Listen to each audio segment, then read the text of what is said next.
What's up, everybody? Alan Johnson with the AJ team here at Keller Williams Realty. The 2019 housing stats for Prince William County has come out, and I think you'll find some of these numbers interesting. 4%. 4% represents the average increase in home value in Prince William County.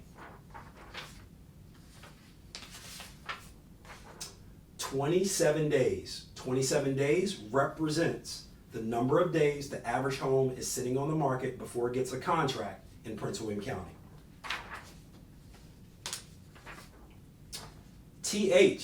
Townhomes represent the strongest real estate market in Prince William County.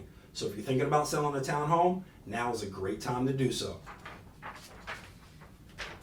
7,587 represents all of the homes sold in Prince William County in 2019.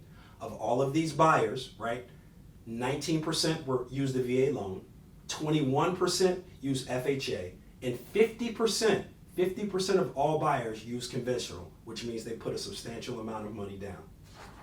If you guys are thinking about buying or selling a home in Prince William County, give us a call. Alan Johnson with the AJ team. You have the dream, we have the address, and we'll see you soon.